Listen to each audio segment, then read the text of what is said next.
Mais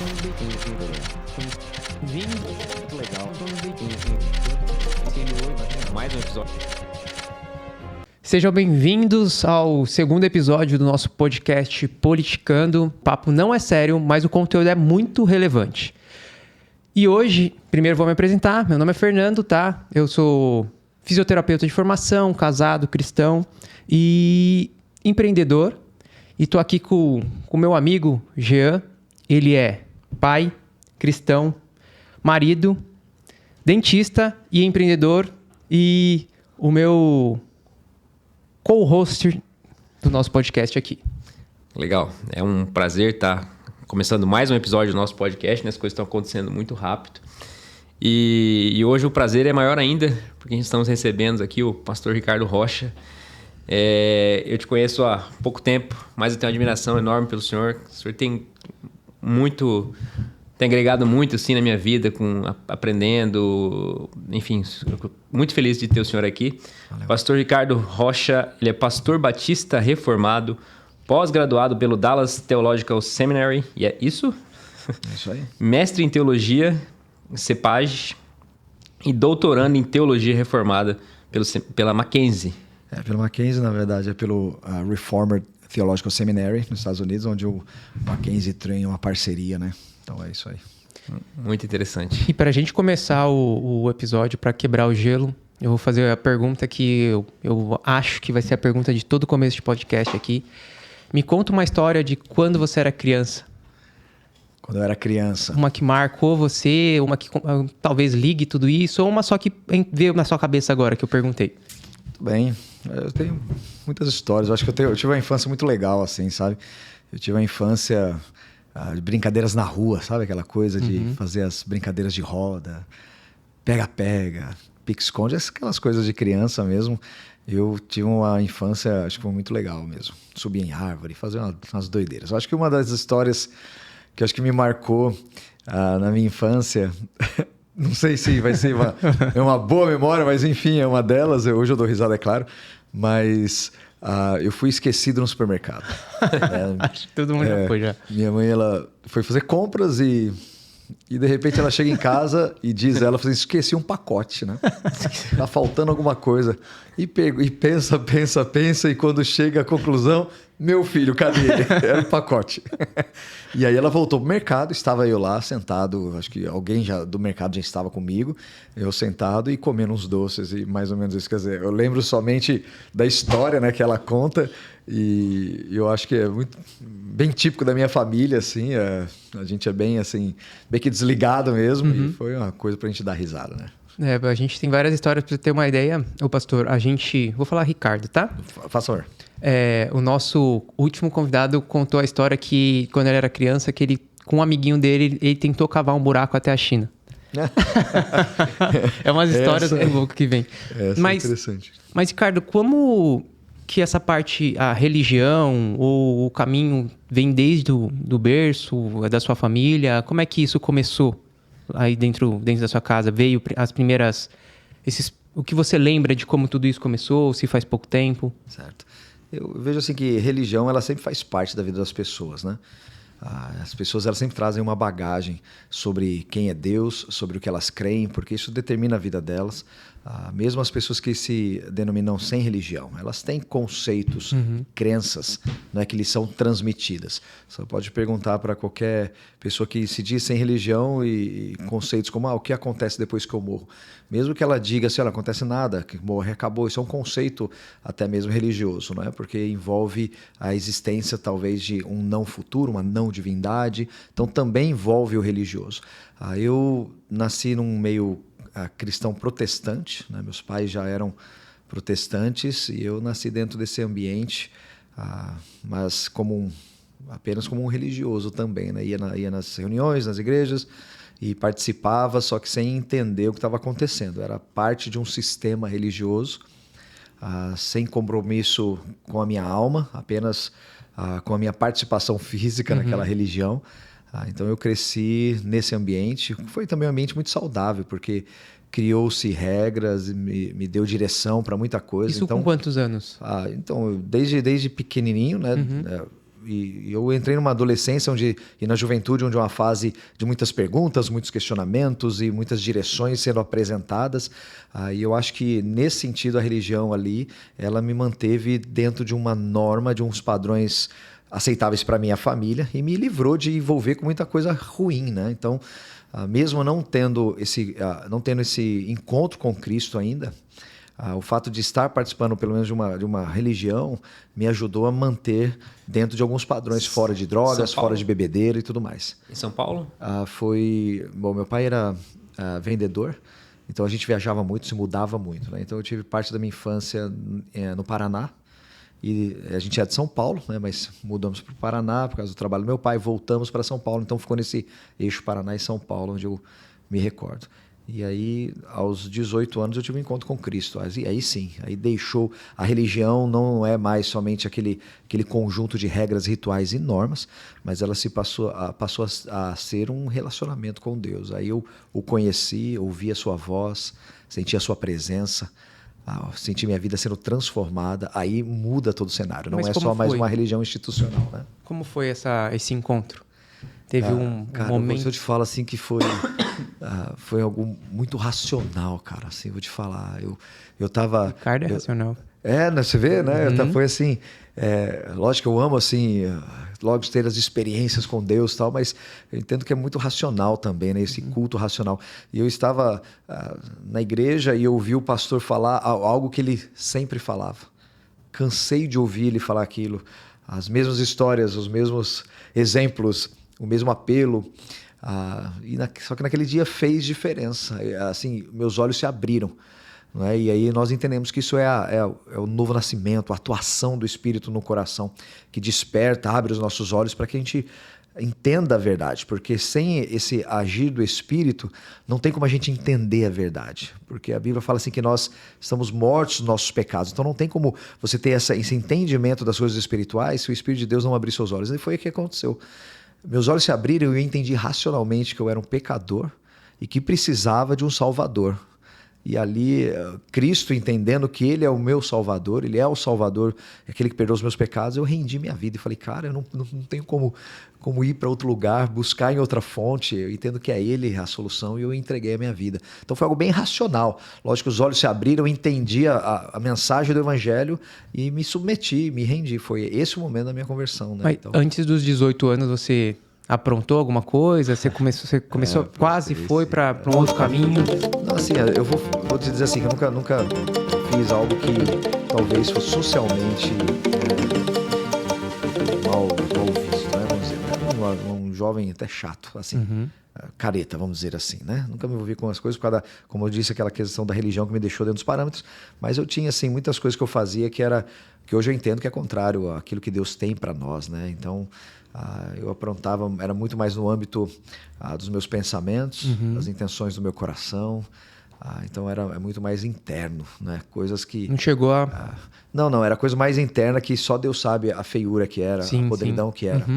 Que me levava, então, a tomar algumas atitudes, de novo, né? Não socialmente, talvez, mal vistas, mas eu sei. Cada um de nós sabe, né? Os quadros que tem dentro e não eram nada belos. Eu lutava contra aquilo e contra todo esse afastamento de Deus que me leva a pensamentos e sentimentos que hoje as pessoas talvez resolvem com comprimidos. Ou então... E medicina, né? E a gente não tinha isso na época, se lidava com outro tipo de possível saída, né? Mas eram quadros assim que de vergonha mesmo, de distanciamento de Deus que eu lidava, era muito triste.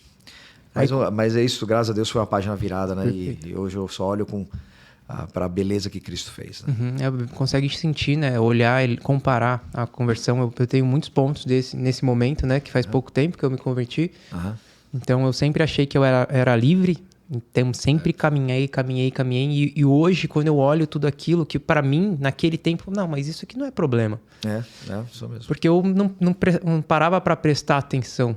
E hoje, quando eu consigo comparar, porque aí eu tenho um comparativo, né? Porque minha família não foi religiosa ao ponto de frequentar e tal.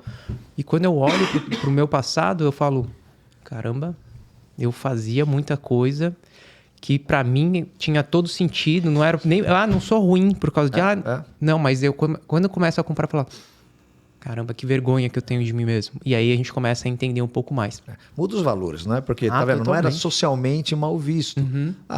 Tudo bem um jovem chegar a sair na balada, de repente tomar umas e outros, desde que ele não dirija, né? Ele tá embriagado, o amigo leva ele para casa, tá de boa, não fez mal para ninguém, vai para casa, toma um banho, dorme e amanhã se cura aí da ressaca e tal. Então, socialmente, quantos não fazem isso, não prejudicou ninguém, não quebrou nenhuma lei do nosso país, e tudo bem. Mas internamente, cara, como é que você tá saciando a fome, a sede da sua alma em algo que não vai te trazer, de fato, essa satisfação, não é? Que depois vai te deixar só pior. Na verdade, você está se escravizando, né? Total. Estando debaixo... Você só vê isso depois que teus olhos se abrem. Você fala assim, cara, como é que eu passava uma noite inteira enchendo a cara sob o domínio do álcool, fazendo ridículo, porque é isso que acontece, certo? Nem me lembro dos ridículos. Você cai pelas ruas, você...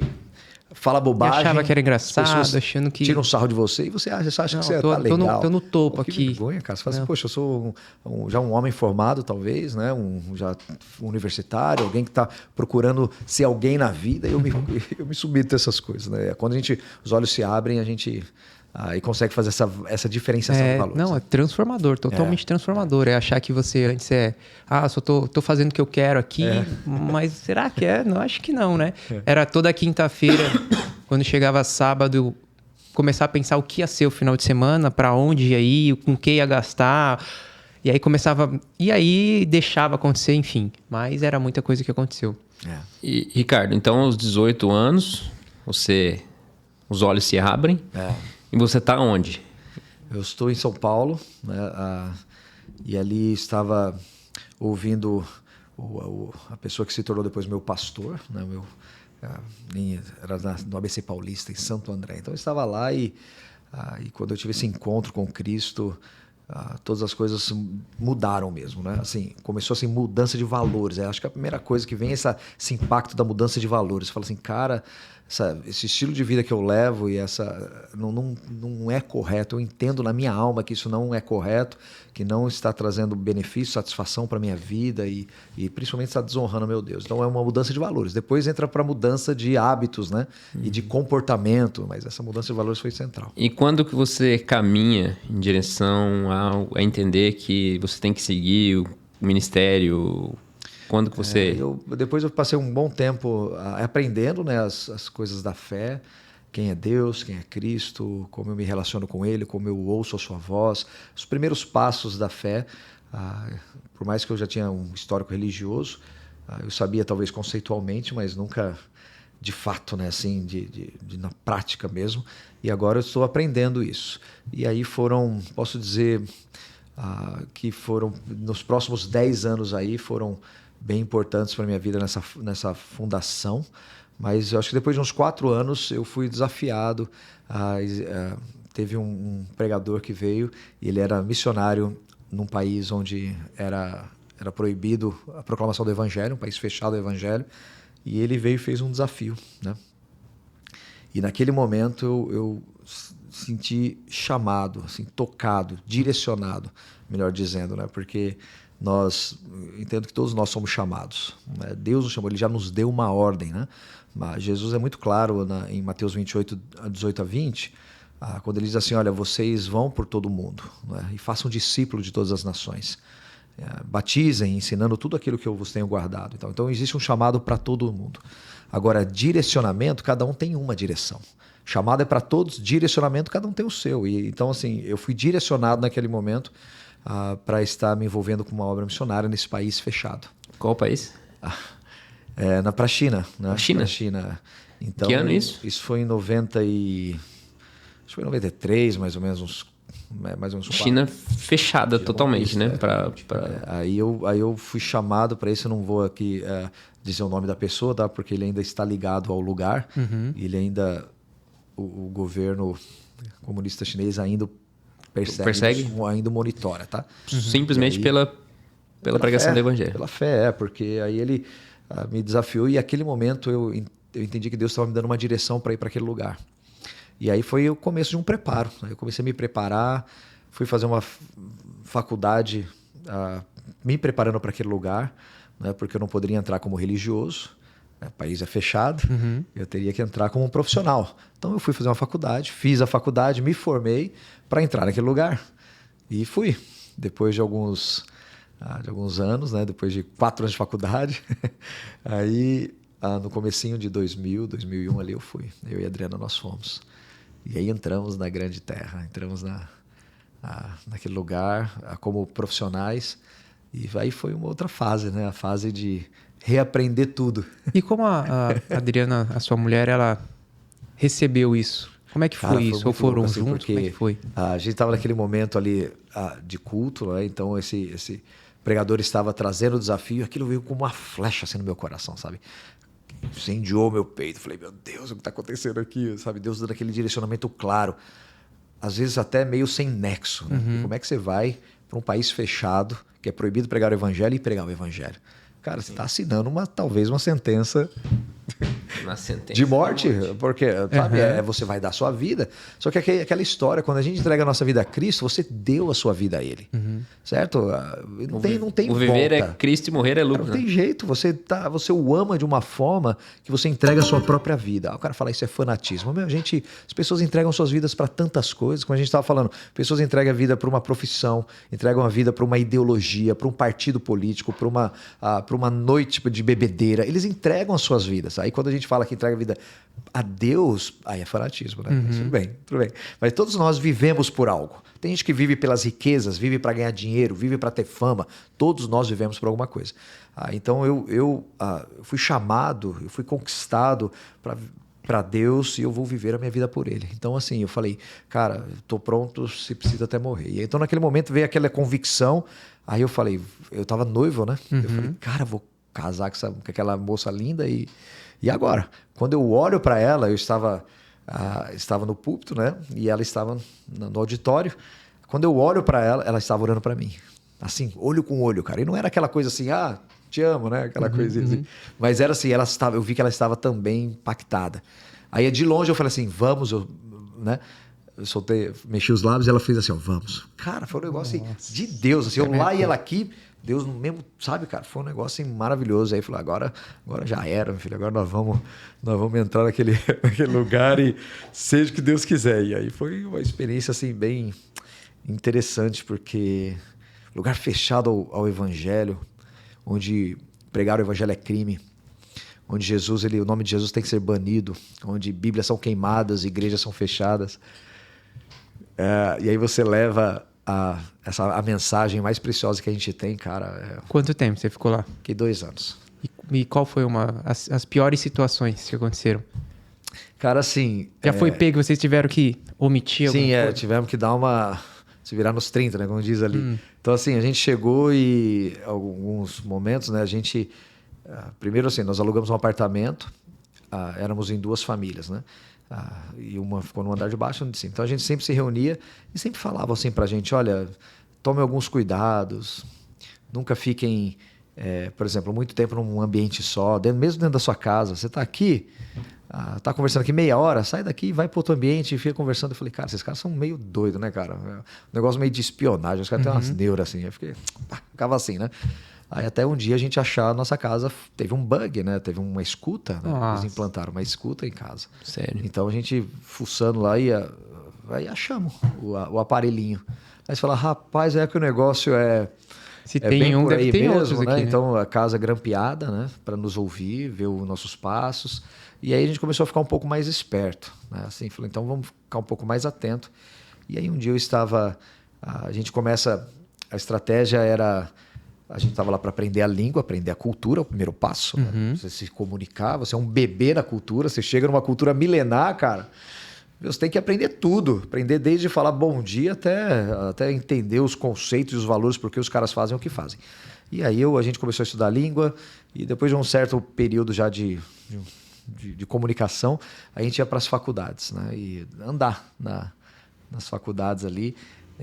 E eles viam a gente que era estrangeiro, uma cidade que eu não tinha estrangeiro. Então, quando eles veem alguém diferente, eles vêm porque eles acham que você, por ser do Ocidente, é estrangeiro, então é Ocidente, né? Lá nós estamos falando do Extremo Oriente, então tudo é Ocidente. Para eles, é tudo para cá é Ocidente.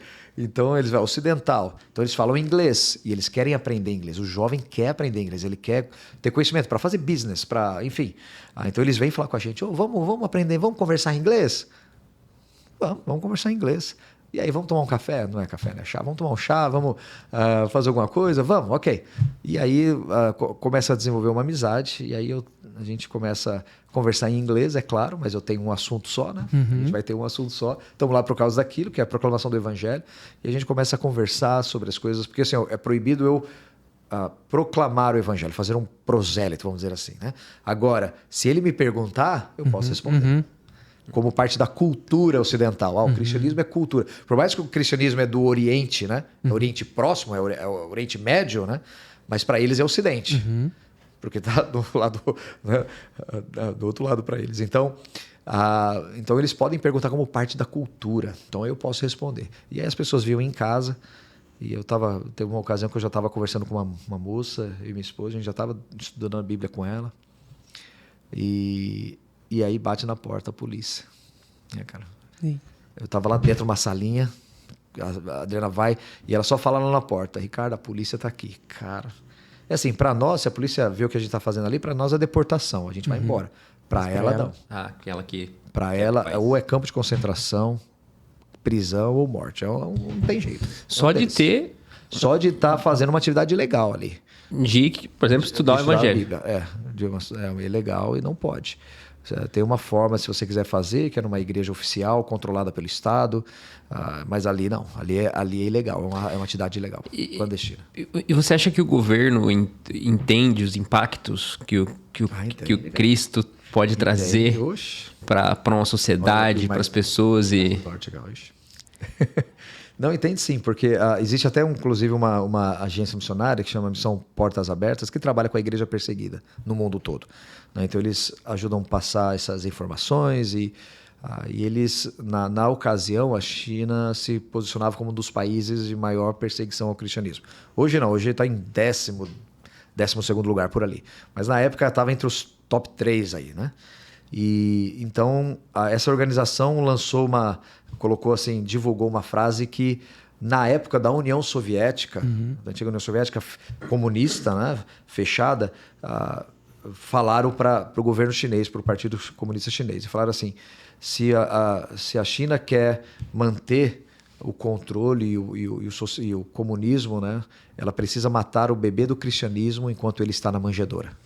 E usou esse trocadilho de Cristo da manjedoura, que o cristianismo precisa sufocar ali. Porque eles sabem como foi. Por exemplo, a Coreia do Sul, para você ter uma ideia, ela foi tão impactada pelo avanço do evangelho que a Constituição foi mudada até, de acordo com os valores do evangelho. Cara, um negócio fantástico. Mudou-se um pensamento de uma nação. Até a Constituição do país mudou, influenciada pelo impacto do evangelho. Porque ele vem para transformar, cara. Transforma vidas, famílias e, consequentemente, uma sociedade. Então, são valores que não são só conceitos religiosos, percebe? É mudança de vida, de mente.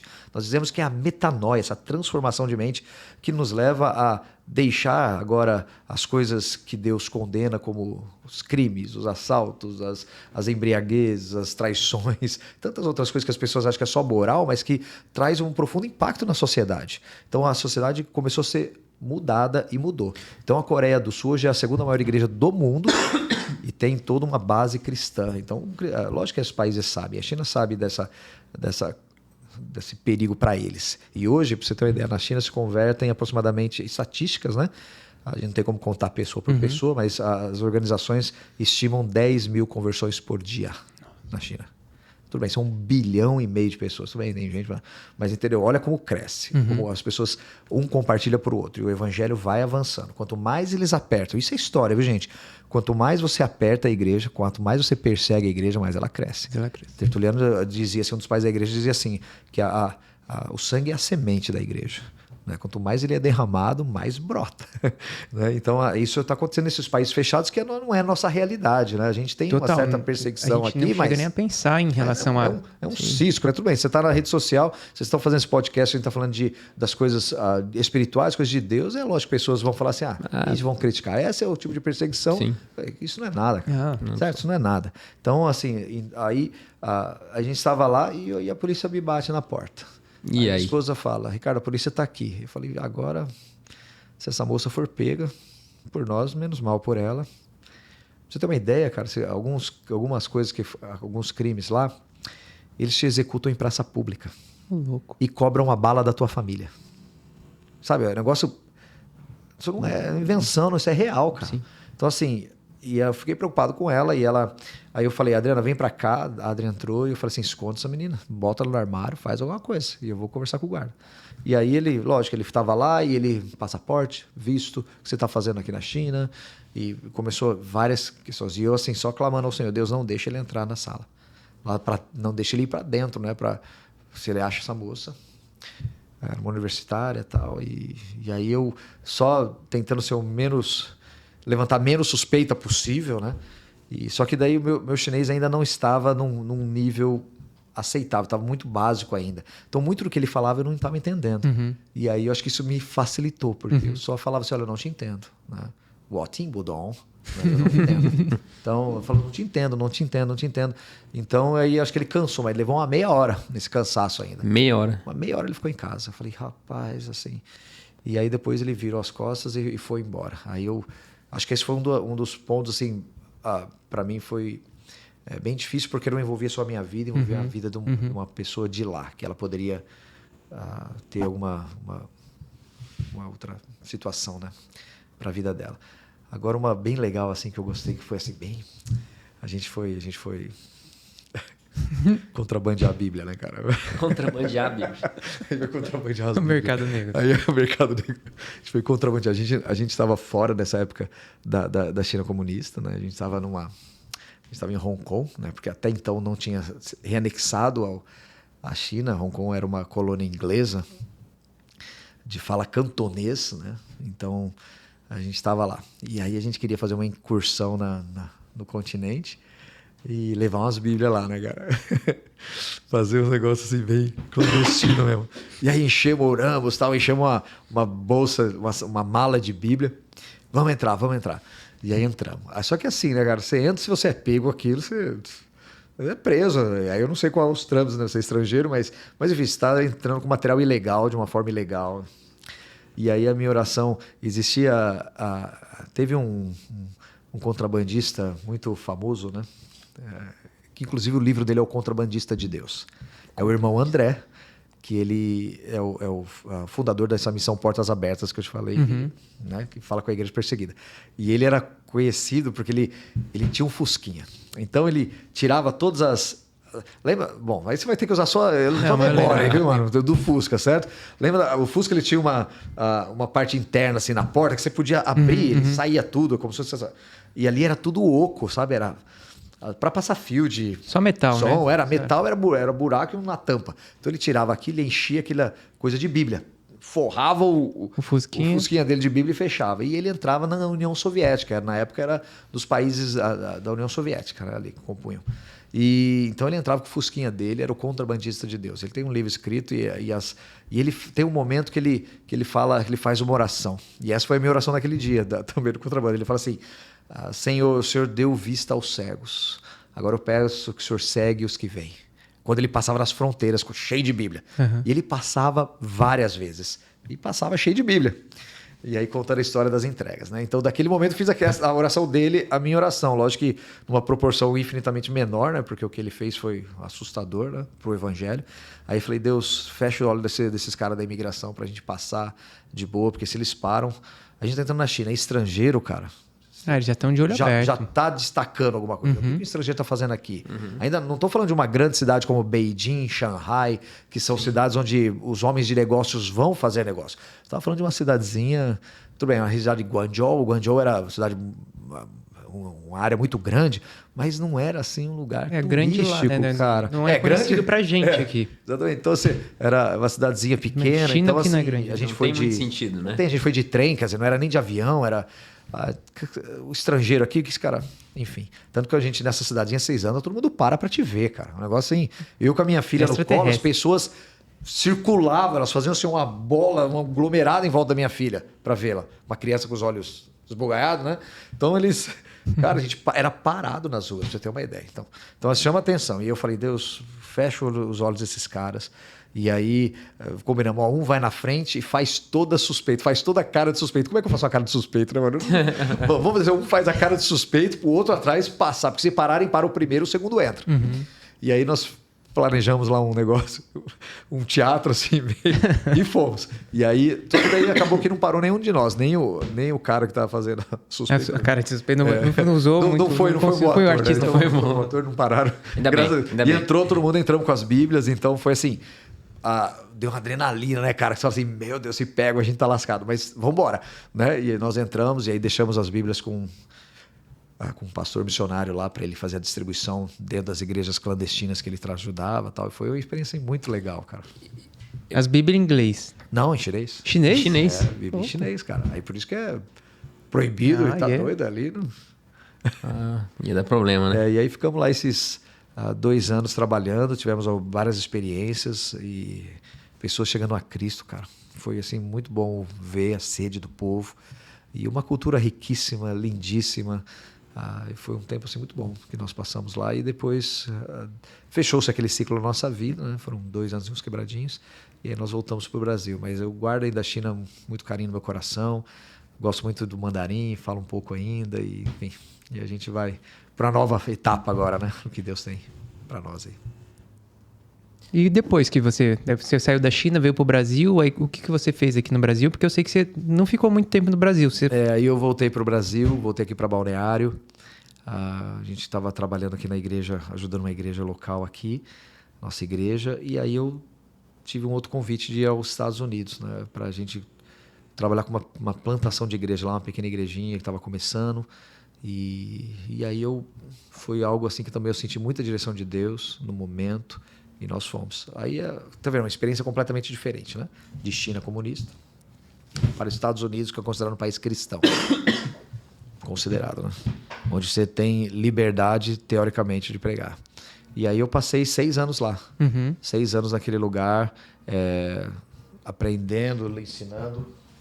E... Desculpa. Isso. Aqui deve ser 10:2. Entre os missionários a gente tem um negócio que 10:2 é Mateus 10:2. Que diz o seguinte: rogai ao Senhor da Seara para que ele envie ceifeiros para a sua seara, né? Lucas 10:2. Então a gente coloca 10:2 num despertador para nesse horário a gente levantar uma oração ao Senhor e falar: Senhor, levanta obreiros para a sua seara, né? Levante obreiros. Lucas 10:2. Então a gente tem o 10:2 é o nosso despertadorzinho, os missionários começam a clamar ao Senhor, enfim. Então assim, daí eu fui para os Estados Unidos aí trabalhar com essa igreja e aproveitei que lá é um dos centros, vamos dizer assim, de ensino teológico e fui estudar.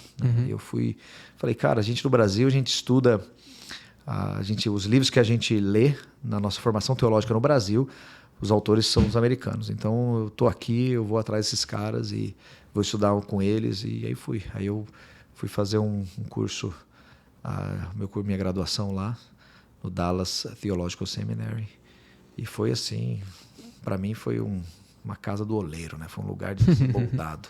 Foi muito bom, cara. Foi um dos momentos assim mais preciosos que eu tive na minha caminhada ministerial. Aí eu fiquei 6 anos nos Estados Unidos, trabalhando com aquela igreja, estudando, até o ponto de Deus falar assim, chega, né? Chega, porque volta. Literalmente Deus fechou a porta para mim, né? A gente tinha tudo, absolutamente tudo para ficar. Eu queria passar o resto da minha vida lá na época, né? E inclusive tinha até a documentação, estava indo tudo certo já para pegar o green card e ficar, já tinha cumprido todas as etapas, mas teve um ponto, cara, teve um pontinho que ficou para trás e eu sei que foi Deus que permitiu que eu falhasse naquele pontinho, eu digo assim, de preenchimento de documentos, essas coisas burocráticas, né? E aquilo deu problema e eles não me deram visto e eu me vi precisando ir embora. Aí entra esse é um outro ponto de debate, né? Entre cristãos aqui e lá. E aí, você pode ficar ilegal nos Estados Unidos? Imigração, você pode? Vários crentes lá ficam, cristãos entram e ficam ilegais. E eu falei assim, não, eu não vou ficar ilegal, porque se Deus me quer aqui, Ele é todo poderoso, Ele vai me dar esse documento. Sim. Eu não preciso estar aqui contra a lei. Se Ele me quer aqui, Ele vai me dar. E Ele não me deu. Eu vou entender o quê? Ele não me quer aqui, porque eu não vou ficar aqui ilegal. Esse foi o meu entendimento, e ainda até hoje eu entendo que é dessa forma. E aí então nós voltamos, né? Voltamos depois de 6 anos. E aí eu tive que a gente chama choque cultural reverso. Aqui para mim tudo era muito louco já, diferente. Você fala assim, cara, para, né, mano? Para, você é brasileiro, como é que aqui vai ficar? Mas fica, cara. Você fica um tempo fora, você adquire alguns hábitos que aqui para você se torna estranho, como por exemplo o hábito de furar fila. Né? A cultura norte-americana, eles não furam fila. Respeito. Pra você ter uma ideia, desde muitos lugares que não tem semáforo. São paradas de placa de pare nos 4 lados. E cada um espera a sua vez. Tem uma ordem pela lei de tráfego, né? É sempre da direita. Então você para. Quando você chega, tem um cara na tua frente, ele saiu. Se o cara da tua frente saiu, o que acontece? Tem que esperar os outros 3 saírem para você. Você é o próximo. Então você tem que esperar rodar. E assim faz. E todo mundo respeita isso. Quando eu cheguei no Brasil, parava aqui. O cara ia, o outro ia atrás. Ele aproveitava, deixa. E eu era o próximo. Cara, aquilo pra mim era o fim de mundo. Eu falei, cara, como é que o cara... É minha vez, cara. É a minha vez. Como é que o cara entra na minha vez? É um absurdo que...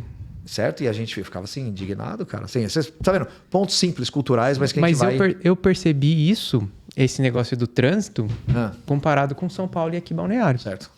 Porque São Paulo é assim, abriu... Se o cara vai fechar o cruzamento ou não, ele não está se importando com isso. Verdade. O importante era passar no farol verde. Se ele passou e parou, ele não está ligando para a vida do cara que está ali esperando.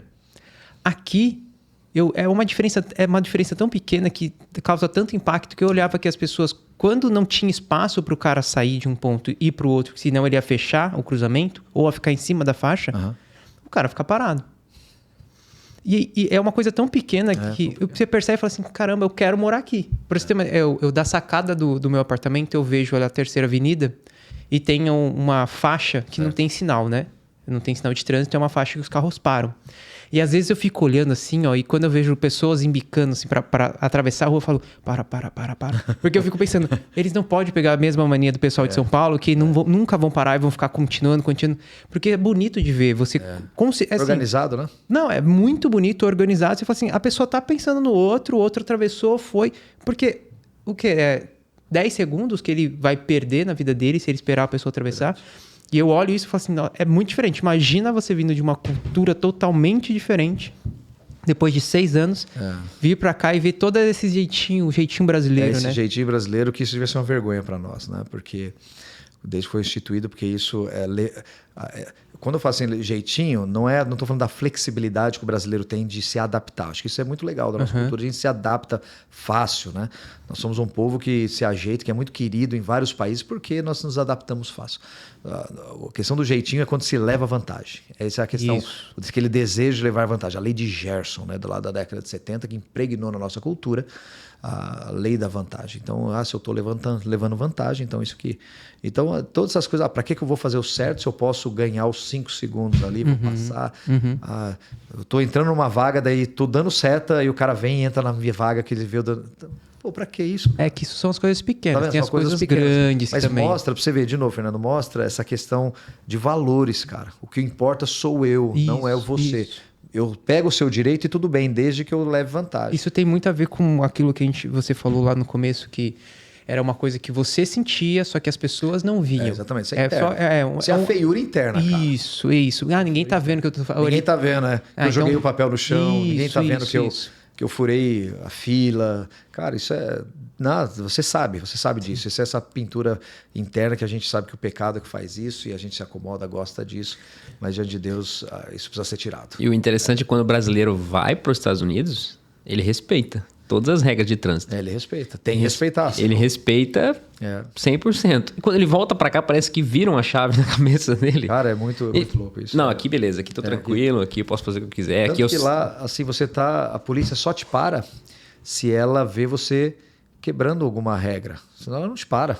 Porque o normal é que não se quebre regras, né? Não se quebra, então não tem, teoricamente não tem nada de errado. Então ela não tem por que te parar. Geralmente é assim. Agora, se você muda de faixa sem dar seta, ele vai te parar.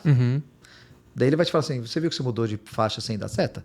É mesmo? Ah, desculpa. Ah, tá bom, desculpa, mas está aqui. Toma. Né? Então, assim, ele só vai parar. Então, assim, eles esperam que você respeite, que você obedeça. Então, todo mundo é considerado inocente até provarem o contrário. De né? fato, então, né? Então, é uma cultura que preserva muito isso que é o correto. Então, quando eu voltei, eu senti um Você voltou para São reverso. Paulo? Eu voltei para Balneário. Para Balneário aqui. Nossa, mesmo em Balneário você sentiu o choque. Senti, e nós estamos num lugar já diferenciado, né? Diferente. Balneário, a gente pode... É um Brasil quem fora tá do Brasil. ouvindo e não está em Balneário, não vai tem. falar assim, vocês são muito carola de Balneário. Não, nós entendemos que essa cidade é uma cidade... É fora da realidade do Brasil. Privilegiada, aqui a condição e o nível é um pouquinho mais alto mesmo. E é assim, precisa vir conhecer Balneário para entender. Só conhecendo. Só Faz 8 meses que eu tô aqui e é bem real. Se a gente vem de São Paulo, a gente vê. Por mais São Paulo seja aquele pulmão financeiro do nosso país. Sim, cada um tem suas qualidades. Balneário, não tem como. Eu vim de Porto Alegre e para sair daqui, só se fosse para fora do Brasil, para os Estados Unidos, para Orlando, uma coisa melhor. Porque é difícil ser melhor que aqui. A vida em outros Cada lugares. vez que eu conheço mais o Brasil, com todo respeito às outras regiões, mas mais fã eu sou de Balneário Camboriú e de Santa Catarina. Né? Santa Catarina em si Esse estado é uma beleza e é um diferencial mesmo. Eu me sinto seguro para viver aqui. Eu me sinto segurança para os meus filhos, para minha esposa pegar minhas crianças, levar na escola, voltar. Coisas que eu não tinha em Porto Alegre. Isso. Lógico, a gente tem problemas, né? Lógico, obviamente, toda cidade tem. Né? A gente tem, o cara vem aqui, ele vai olhar com os olhos críticos, ele vai achar problema. Né? Que a gente poderia até destacar alguns aqui, mas você vai ter. Não estamos falando que é uma cidade perfeita, é longe disso. Mas em comparação quando a gente com o compara modelo o que a resto gente do tem no Brasil, aí quando a gente compara, a gente vê que aqui existe aí é mais alto. uma diferença muito Mas grande. aí você veio para cá e como é que foi aqui a sua instalação? Já veio com uma igreja? Como é que foi isso? Aí eu sempre, quando eu voltei da China, quando eu voltei dos Estados Unidos, eu sempre voltei para minha igreja que eu estava trabalhando aqui em Balneário, né? Então eu voltei de novo para a mesma igreja, só que a igreja estava num outro ritmo. Eu fiquei 6 anos fora, fiquei muito tempo fora. E quando eu fui para a China, eu fiquei 2 anos, mas existia um vínculo meu com a igreja ainda, porque eu era um missionário da igreja. Então, quando eu voltei, foi tudo bem. Essa vez que fui para os Estados Unidos, não tinha esse vínculo. Né? E a igreja, então, continuou sua vida. Veio um novo pastor, uma nova história. E quando eu voltei, eu percebi que não era mais aquela minha igreja, né? Eu já não estava completamente já deslocado, fora. E tudo bem, é só fazer de novo amizades e retomar. Só que eu tenho um estilo de ministério e não estava se encaixando, né? Até que, então, o pastor Ciro Borges, né, da Igreja Batista Central, ele me convidou para ajudá-lo, né? Para juntar forças com ele. A igreja estava precisando de um auxílio numa área que era a área de ensino, e ele falou, vem organizar isso aqui para mim, quer vir? E eu senti de novo a direção de Deus. Tá vendo? Chamado, eu tenho a direção de falar assim, olha, eu estou sendo direcionado agora para estar ali. E eu fui. Aí ele falou, vem para cá, só que eu não posso fazer nada, não posso te pagar nada, não posso fazer nada, você vem pela fé. Eu falei, ok, vamos embora, vamos lá. É isso aí. E aí a gente começou a trabalhar junto, já conheci ele há muitos anos. E aí começou a minha história com a Igreja Batista Central aqui de Balneário. E é uma história assim que é uma história eu costumo dizer assim, de mão com a luva, né? Que foi assim um ajuste maravilhoso. A igreja que eu sempre sonhei, eu estou experimentando ela, né? E como pastor, assim, que eu sempre almejei ver algumas coisas, eu estou experimentando e tem sido assim são 8 anos já de Central, né? 8 para 9 anos. E eu tenho muito amor por essa igreja, pelas pessoas. Quando a gente fala igreja, não são as paredes, né? É o povo que está lá, é o povo que congrega, nosso jeito de ser corpo de Cristo. E, então, eu amo muito aquele lugar e tenho o prazer, o privilégio de servir ali, né? Estou ali, então, há 8 anos, aí sonhando, né, com aquilo que Deus vai fazer mais para frente. Essa mudança... Agora talvez eu entre nos pontos um pouco mais polêmicos, porque eu não conheço muito da diferença entre igrejas, né? Qual que é a principal diferença que você vê? Você ficou 6 anos fora e quando você chegou, você viu uma transformação na igreja aqui no Brasil? No Brasil, não sei se eu consigo falar assim numa dimensão tão ampla assim, Na visão que você... Acho que talvez Brasil da igreja daqui. Isso, da Brasil igreja aqui, daqui, vou falar assim, do nosso contexto aqui evangélico local, vamos dizer assim, eu vi que houve uma progressão muito grande de uma linha teológica que nós entendemos que é uma linha que foge dos parâmetros da Bíblia. Mas existe sim um pensamento que nós vamos aqui, que a teologia coloca como neopentecostalismo, né? Então eu vi que houve um crescimento significativo dessa linha teológica do neopentecostalismo, que eu acho que foge dos padrões bíblicos, né? Então isso meio que me assustou bastante, né? De ver como isso difundiu, né? E como principalmente a ideia humanista ela entrou na igreja, né? Com mais força ainda, né? Tanto que nós estávamos, pelo menos alguns anos atrás, vivendo a época dos coachings, né? Dessa ideia de coaching na igreja. Pra você ter uma ideia, Fernando, eu vi uma chamada numa igreja onde eles colocam assim, 3 vezes, você é top, você é top, você é top, Jesus é teu fã. Né? E essa era a chamada. Aí eu olho para isso, cara, eu falo assim, o cara pegou a Bíblia e jogou fora, né? Porque você é top, Jesus é teu fã. Então, você vê esse humanismo, né? Uma igreja centrada no homem, nos valores humanos. Uma igreja centrada como se fosse um comércio, né? Como se estivesse fazendo uma propaganda para te chamar para comprar uma camisa, né? Então, você merece essa camisa aqui vai ficar... Só que são valores totalmente diferentes, né? Nós não podemos... Obviamente que para você ter uma igreja, você tem que ter seu CNPJ, você tem uma empresa, tem seu estatuto, né? Mas, pastor, explica assim um pouco pro pessoal, quando você fala assim, essa teologia neopentecostal, quais são as teologias, não sei, linhas teológicas, as principais linhas teológicas hoje? Certo, se a gente considerar o cristianismo, nós vamos ter alguns momentos de grandes cisões na história do cristianismo, né? Quando a gente fala do cristianismo vindo lá de trás, né, da igreja primitiva que a gente chama, da igreja dos apóstolos, e depois aquela igreja pós-apostólica, né? Os apóstolos morrem, quem fica no lugar dos apóstolos são os pastores, não como apóstolos, né? Mas sim como pastores, que eles vão cuidar do rebanho de Deus, eles são a turma que vai dar continuidade ao trabalho, e os pastores ali. Então nós não temos ali uma igreja institucionalizada, nós temos a igreja de Cristo, que se reúne nas cidades. Então eu tenho a igreja de Filipenses, a igreja na Galácia, a igreja em Colossos e Efésios, em Éfeso, né? E por cima diante.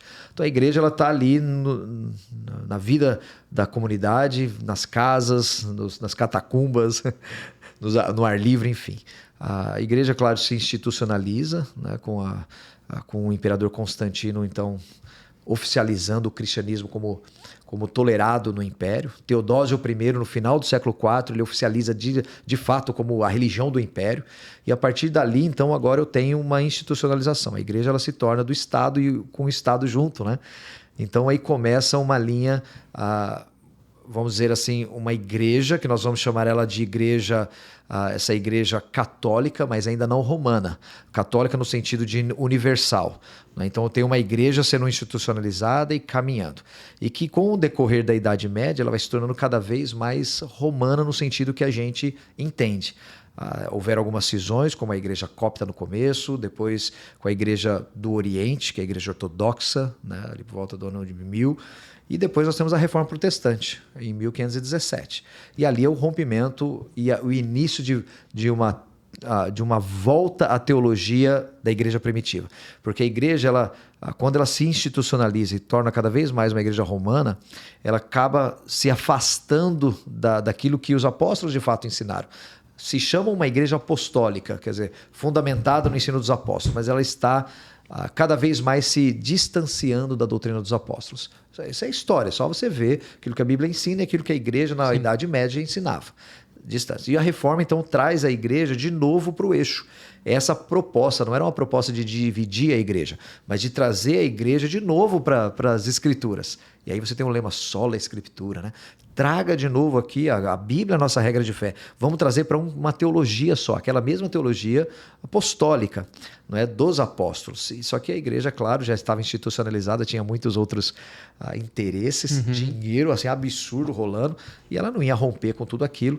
E ali então a Reforma Protestante. A partir da Reforma Protestante, aí você tem a teologia agora protestante, que nós vamos chamar essa teologia que era da igreja apostólica. Só que daí você, como um dos princípios da reforma, foi o sacerdócio universal de todos os crentes. Quer dizer, eu não preciso de um intermediador entre eu e Deus. Esse intermediador é Cristo. Eu não preciso de outro intermediador, um padre, por exemplo, ou um pastor que vá ser o meu sacerdote.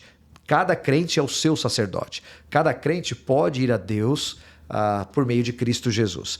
Então, como eu posso ir a Deus? Eu posso pegar a minha Bíblia e eu posso interpretar. Né? No catolicismo medieval, quem interpretava a Bíblia era o Papa. Ele interpretava. Só que agora, na Reforma, você é o sacerdote. A Bíblia, lógico que era escrita em latim, lógico, por isso que é só o clero que lia, o povo não tinha acesso. Mas quando a Bíblia, na Reforma, começou a ser traduzida para a língua do povo, e Martinho Lutero, quando ele traduz a Bíblia para o alemão, cara, aquilo é revolução. É uma revolução, é lógico, né? O povo vai começar a ler a Bíblia, entender as Escrituras. E aí eles começam, então, a ter interpretações, porque daí quando o homem entra também, isso não é um erro, isso é a questão de quem nós somos. Cada um tem talvez uma interpretação de alguns textos de uma forma, e aí cria-se diferentes teologias. E da Reforma nós temos, então, as igrejas históricas, né? Que nós consideramos, a partir da reforma, batistas, batistas, metodistas, anglicanos, luteranos. Esses são a teologia conservadora dos cristãos históricos, vamos dizer. E aí, próximo aqui de uns 100 e poucos, perto de 200 anos atrás, nós temos o desenvolvimento de uma teologia pentecostal, não é? Que cria-se um tipo de teologia, um tipo de entendimento de quem é Deus, como Ele age, como eu me relaciono com Ele, que levou essa nomenclatura de pentecostal. Então eu tenho agora uma teologia pentecostal. Quando você faz parte de uma igreja pentecostal, o que você está querendo dizer? Está querendo dizer que você tem uma teologia pentecostal. É isso que faz uma igreja pentecostal, é a teologia dela. Que daquela teologia vai ter a gente sempre fala, né? Uma ortodoxia gera uma ortopraxia. O que eu creio gera um agir, né? Eu só faço o que eu creio. Então, uma igreja pentecostal, ela tem a sua forma de fazer as coisas, porque ela tem uma teologia pentecostal. Da mesma forma, os batistas, os presbiterianos, os anglicanos fazem o que fazem por causa da sua teologia. Só que a teologia pentecostal ela teve um desdobramento. Ela teve o que nós chamamos de várias ondas de desenvolvimento. Eu tenho o pentecostalismo clássico, que chegou no Brasil, por exemplo, com a Assembleia de Deus, com a Congregação Cristã do Brasil. E depois eu tenho desenvolvimentos, uma segunda onda com a Igreja Quadrangular e outros movimentos que vão ter uma pequena mudança. São pentecostais porque tem uma teologia pentecostal, mas tiveram uma ênfase em outro ponto, talvez na questão mais de cura e libertação.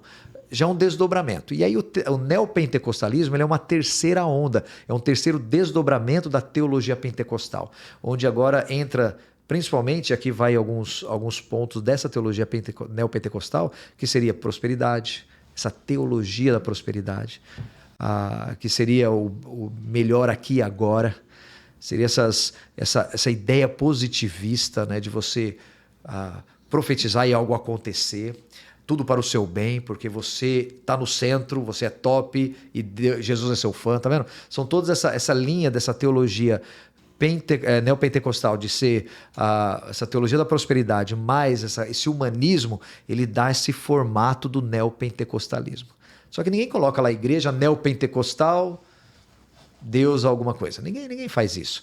Essa teologia não está na placa, mas ela está na vida. Então, quando você entra numa igreja e você vê esse tipo de mensagem humanista, de que você é o centro, de que você foi feito para reinar, que você foi feito para prosperar, você é cabeça e não é cauda, esse tipo de linguajar traz por detrás uma teologia neopentecostal humanista, onde o homem está no centro, ele toma as decisões da sua vida, ele está no comando e assim vai.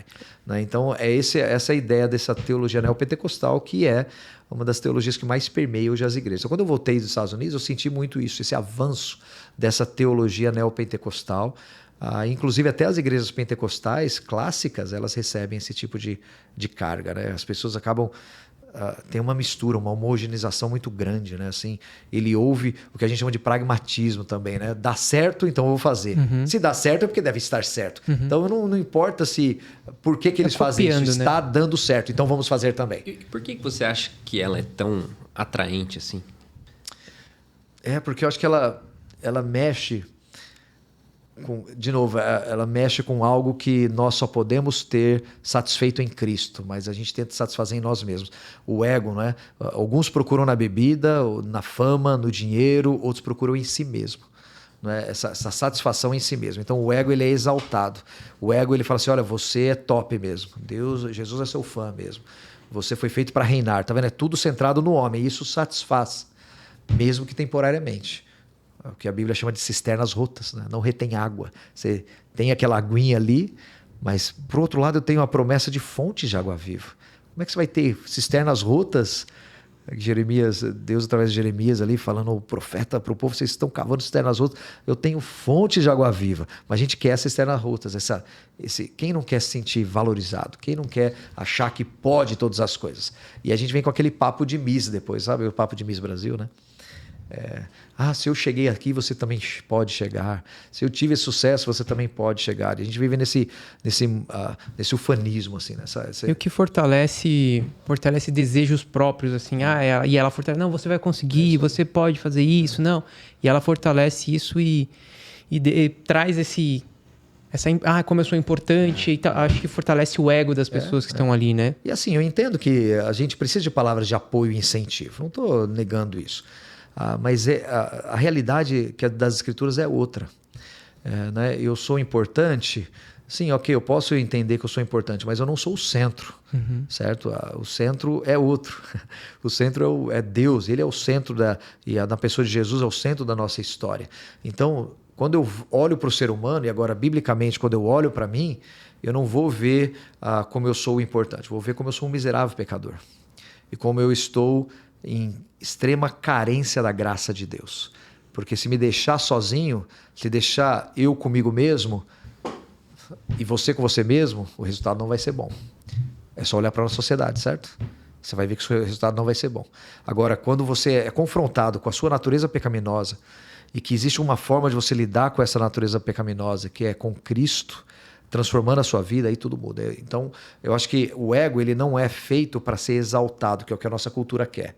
Você merece o melhor apartamento, você merece o melhor carro, é assim, tudo para encher. Quando você vai nas Escrituras, o ego ele não tem que ser exaltado, o ego ele tem que morrer. E aí Jesus fala assim, olha, você tem que pegar cada dia a sua cruz e me seguir. Então, o lugar do nosso ego é na cruz, não é sendo exaltado. E as igrejas confundem isso. Elas chamam você para um lugar onde você... Não vou generalizar, é claro, muitas igrejas pregam o verdadeiro evangelho. Sim. Mas muito dessa teologia neopentecostal, eles chamam você para um lugar de segurança, onde você vai se sentir bem e sair de lá animado.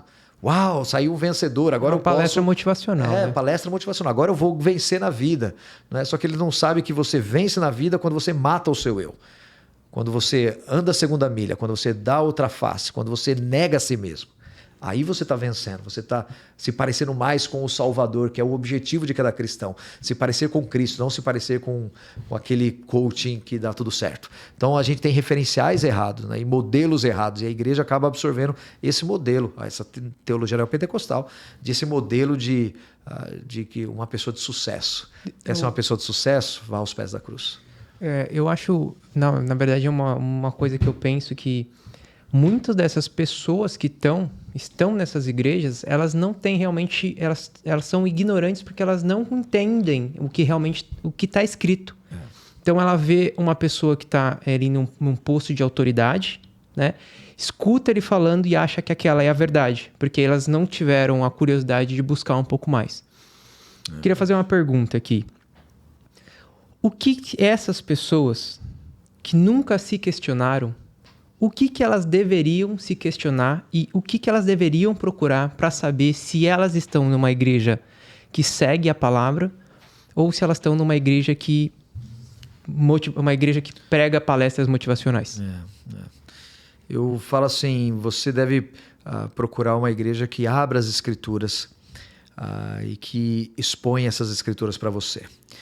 Não que fale um versículo, feche e sai falando a história da minha vida, o testemunho da minha vida ou experiências das pessoas. Eu acho que as pessoas devem procurar uma igreja onde a Bíblia é aberta e ela é explicada para você, não é? Onde ela é propagada. E você não pode ter medo de questionar, né? De falar assim, olha, por exemplo, você não pode ter medo de chegar para o teu pastor e falar assim, pastor, esse versículo que você leu, dessa forma que você apresentou, não teria uma outra forma? E essa forma aqui, eu já ouvi falar dessa forma, o que você acha? A gente não poderia ter esse medo, né? Só que as pessoas, às vezes, têm esse medo, porque imagina, eu vou questionar o pastor. Não estou falando questionar, você está aprendendo, você está perguntando para o teu crescimento espiritual. E então, acho que é algo muito saudável. E eu falo mesmo para as pessoas que me ouvem pregar, e eu falo assim, cara, você pode me questionar, pode perguntar, vamos conversar sobre isso. Então, acho que essa questão de você ver a Bíblia aberta, sendo explicada para você ter essa liberdade também de questionar, perguntar para crescer, não é desafiar o pregador, tentar derrubar ele, colocar ele em xeque, não é isso, mas essa ideia de você querer saber a verdade.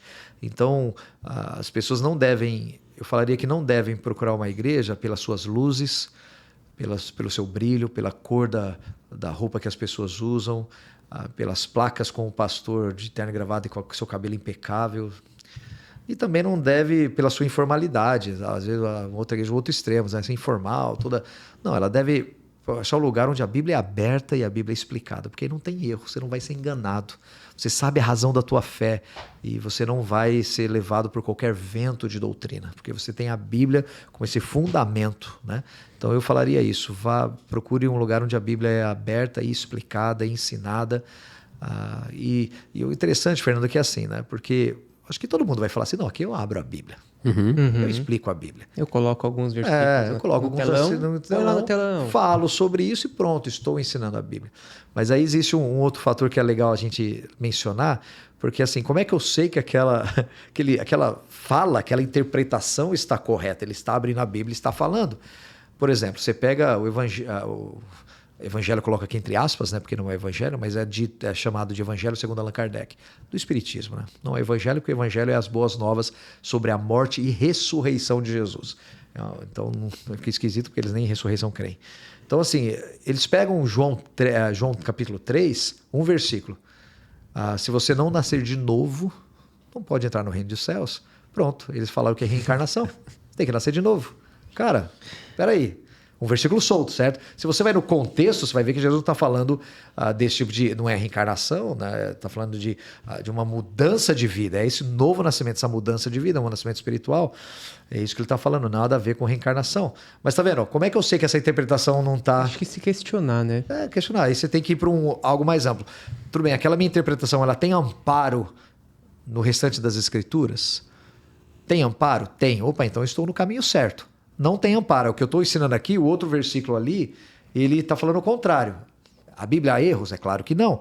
O erro está na minha interpretação. Então a minha interpretação está questionando e batendo contra outro versículo. Então a minha interpretação deve estar errada. Tá vendo? Então eu preciso... E eu só vou saber disso estudando.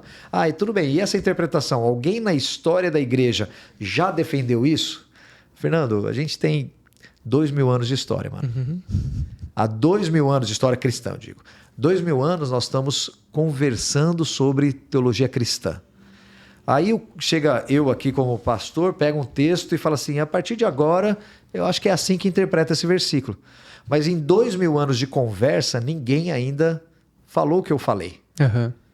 Não, é que eu sou muito inteligente, eu tenho uma opção especial aqui.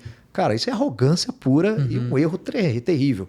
Porque eu quero entender que em 2000 anos de história, e eu falo isso mas com toda segurança, tem muita gente melhor do que a nossa geração. Sim. Muita gente mais estudada, mais piedosa, mais, se quiser usar esse linguajar, mais de unção do que nós, sem dúvida nenhuma. Na história, em 2000 anos da história, a gente não acha que a gente é a última, a gente é o grande momento da história cristã, né? Então, se em 2000 anos de história nunca ninguém defendeu esse posicionamento, provavelmente ele está errado. Então você vai... Como é que eu sei que a exposição da Bíblia está certa? Primeiro, a Bíblia, ela explica a própria Bíblia, é o primeiro passo. Segundo, existe uma tradição cristã por detrás que vai amparar essa interpretação ou não. Então, eu falo, procura uma igreja onde abra a Bíblia e ela explique, mas essa explicação tem que estar em coerência com a própria Bíblia e com a tradição cristã. Senão fica muito fácil, né? Eu estou abrindo a Bíblia, mas eu leio lá, precisa nascer de novo, é a reencarnação. Pronto, sim, aí sim. Eu entendo. casa cai. Totalmente. E qual que é a linha teológica, não sei se eu posso falar assim, que a nossa igreja defende? Então, de linhas teológicas, então, você tem essa linha mais conservadora, histórica, tem o pentecostalismo, o neopentecostalismo, e dentro dessa linha conservadora, nós vamos ter a chamada teologia reformada, né? Hoje, a Igreja Batista Central ela defende uma teologia reformada, as doutrinas da graça, né? E é essa que nós estamos, então, propagando, porque entendemos que, de novo, é um sistema teológico, né? É uma forma de entender as Escrituras. Eu acho que de todo esse tipo de teologia, todas as versões e as formas de teologia que tem, a teologia reformada, eu acho que ela melhor explica as Escrituras. Então, por isso que eu entendo que ela é a teologia que deve ser estudada e abraçada. Não menosprezando as outras, mas é que eu acho que ela melhor explica. Não estou falando que ela é a verdade, a Bíblia é a verdade, a palavra de Deus é a verdade, só que eu acho que a teologia reformada ela explica melhor todo aquilo que a Bíblia está ensinando, em comparação com outras teologias, né? Que é a teologia que é tradicionalmente conhecida como calvinismo, né? Mas é um erro falar disso, né? Porque não se resume nisso e não vem de Calvino, na verdade isso é muito mais tardio, né? A gente vai falar que vem de Paulo, foi corroborado com Agostinho, defendido pelos reformadores, mas recebe esse nome reformado para distinguir da teologia luterana na Reforma, sabe? Na Reforma, os luteranos, então, tinham o pensamento de Lutero, e a turma que pensava em alguns pontos diferentes de Lutero, eles ficaram conhecidos como reformados, né? Então foi só uma forma de distinguir da teologia luterana. E aí acabou se criando essa nomenclatura, né? Teologia reformada, e associado a João Calvino, mas é muito mais amplo que isso, né? Eu sei que não dá para ir muito mais profundo que isso, mas qual que... Só a base, não sei se é assim que eu posso falar, que a gente segue.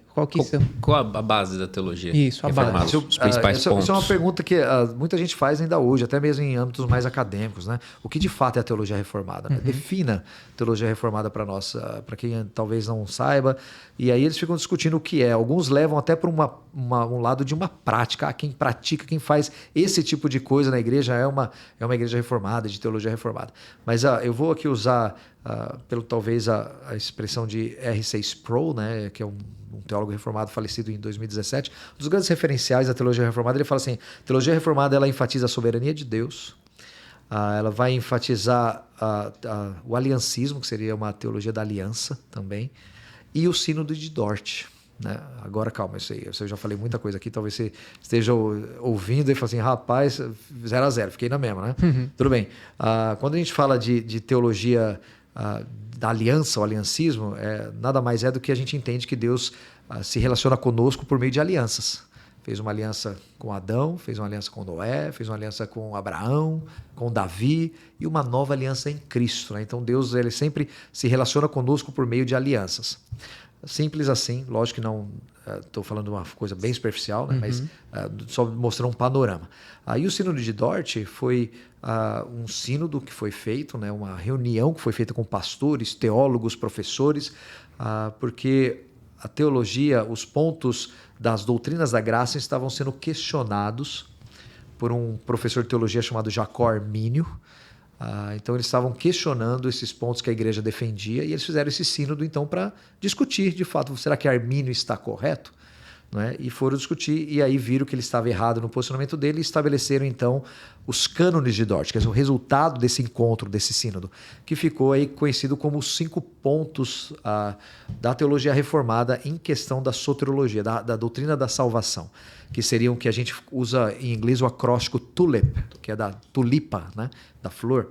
Então que seria depravação total, eleição incondicional, expiação limitada, graça irresistível e perseverança dos santos. Esses são os 5 pontos que caracterizam uma doutrina da salvação reformada, uma soteriologia reformada e uma teologia reformada. Então, se você falar que é uma teologia reformada, você vai ter que pelo menos defender uma teologia da aliança, Deus se revela por meio de alianças. Em segundo lugar, uma soteriologia reformada, os 5 pontos da tulipe. Essa seria, eu acho que a mais base, e a soberania de Deus, né? A soberania de Deus, entender que Deus ele está no trono.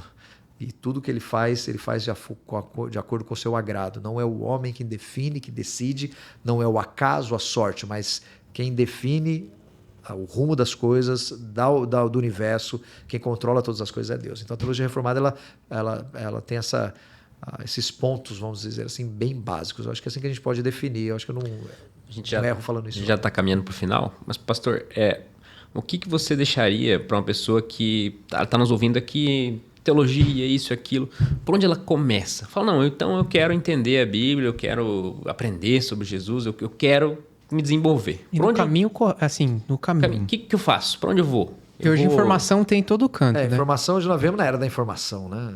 O cara, ele quer saber de alguma coisa, dá um Google, ele já sabe, né?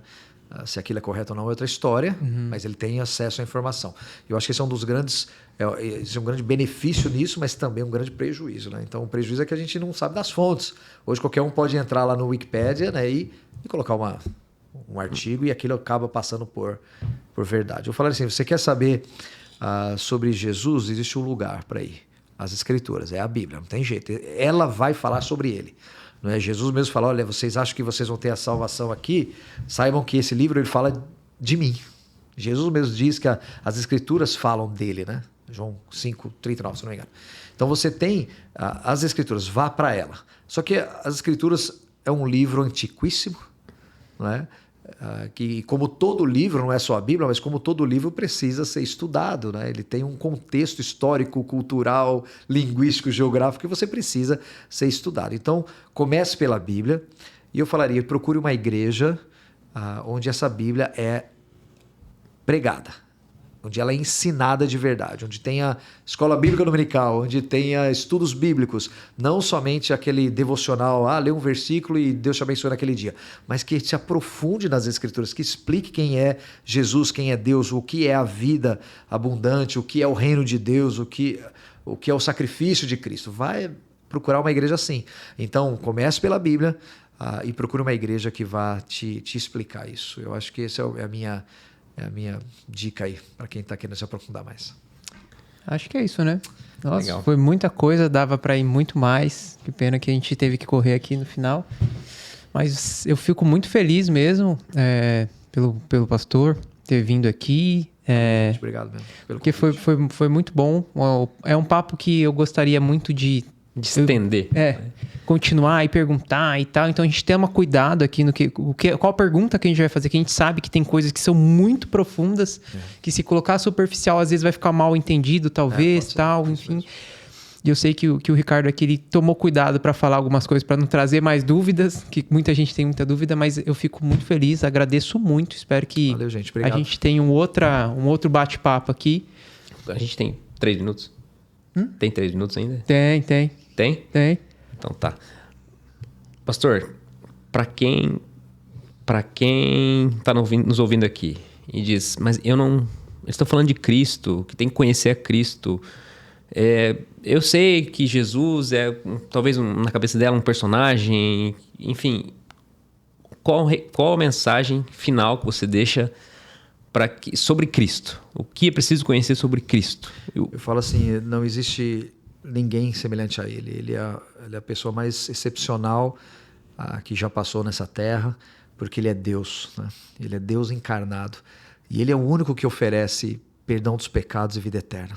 Cara, quem outro prometeu isso para nós? Que outro líder, que outro fundador de religião, que político, empresário, pensador, sociólogo, quem promete perdão dos pecados e vida eterna? Jesus, ele fala muito claramente, se você crer nele, cara, se você crer nele, nas suas palavras, você confessar seus pecados, você será perdoado. E eu acho que ele resolve, Jesus é o único que resolve o grande problema da humanidade, que é o pecado, a queda. E você só tem isso nele.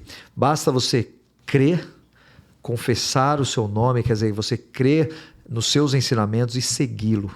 E a Bíblia é muito clara que você tem a vida eterna, sabe? Então eu acho que essa é a mensagem final. Você precisa conhecer mais quem é esse Jesus, esse maravilhoso Jesus, que é muito mais do que uma religião, muito mais do que algumas igrejas reunidas. Ele é o próprio Deus encarnado e oferece perdão, dos pecados e vida eterna. Então, eu acho que essa é a minha mensagem, sabe? Se arrependa dos seus pecados, confesse Jesus como o Senhor da sua vida, e aí acontece uma transformação. Aí você vai experimentar algo que em nenhum lugar vai te promover, nada vai te dar, que é a vida eterna, o novo nascimento, algo que as pessoas anseiam, tentam maquiar com tantas outras coisas, e elas só vão encontrar em Cristo.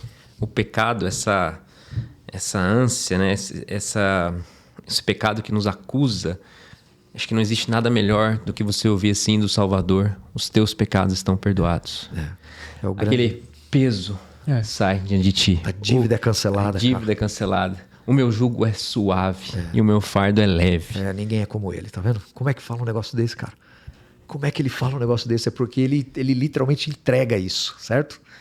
Ele não mente se ele fala assim: cara, dá o teu fardo pra mim e pega o meu, porque eu vou te aliviar, eu vou te levar a pastos verdejantes. Ele não tá falando de uma boa vida na terra, não. Ele tá falando de vida eterna, né? Eu vou te dar fontes de água viva dentro de você. Você não vai precisar mais daquele calmante, cara. Aquele antidepressivo pode parar, porque fontes vão jorrar dentro de você, se você crê. Cara, quem falou assim? Jesus, ele é maravilhoso, excepcional, inigualável. Então eu falo para você que está nos ouvindo, você precisa conhecer a Jesus. Não o que os homens dizem dele, né? Mas o que ele diz dele mesmo. As Escrituras dizem isso. Então corra, vá buscar o Senhor Jesus, abra a tua Bíblia, que ali fontes de água viva te esperam. É isso aí, cara. É isso aí. Para tudo que é insaciável, para toda essa ânsia do nosso coração de buscar satisfação em alguma coisa, eu medito assim, em João, eu falo assim: se o Filho vos libertar, verdadeiramente sereis livres. É isso aí, João 8. Então a gente tem essa transformação na nossa vida, aquelas coisas que se deixa para trás. E é o verdadeiro nascer de novo, né? Nascer da água do Espírito. Pastor, muito obrigado. Valeu, gente. Obrigado aí pelo convite. Pena que o tempo voa. O tempo voa. É isso aí.